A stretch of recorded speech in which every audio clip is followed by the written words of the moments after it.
English winemakers are toasting the country's warmest summer on record and hoping it's the springboard for a big jump in exports. Wineries that emerged as niche producers in the 1990s are fast growing in size as the conditions for grape growing improve. Production has risen by an average 7% per year since 2000, and it looks set to keep growing, with land dedicated to vines increasing by almost a third just between 2020 and 2024. But English wine isn't cheap, with the biggest brands at $40 or more per bottle, and domestic sales were flat last year. That has producers looking overseas for growth. Brad Greatrix is senior winemaker at Nytimber, one of the country's top wineries. The UK there's tremendous demand for our wines locally as well, but export is where the real growth is in the coming period. Days before this year's crop of grapes was brought in, English vineyards got another timely boost. A sparkling wine from the country beat French champagne to win one of the industry's top awards.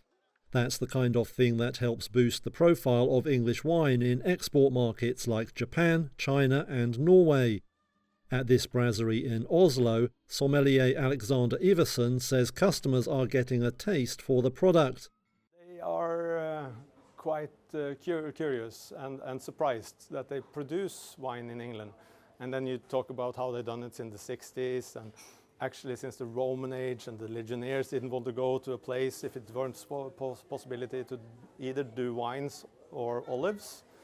And then they suddenly get very curious, moving up a bit, and then when they try it, they are sold. Norway tops the list of buyers by volume. Since 2015, its imports of English wine have gone from a mere 451 litres to over 111,000 litres last year. Investors and wine companies have woken up to the potential, with producers from the US, Australia and France all snapping up land in England suitable for vines.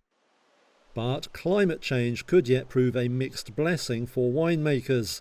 Though temperatures are on the up, so are unpredictable weather events. Persistent wet weather in 2024, for example, slashed output by a half. Even so, the years ahead look like they could be a vintage period for English wine.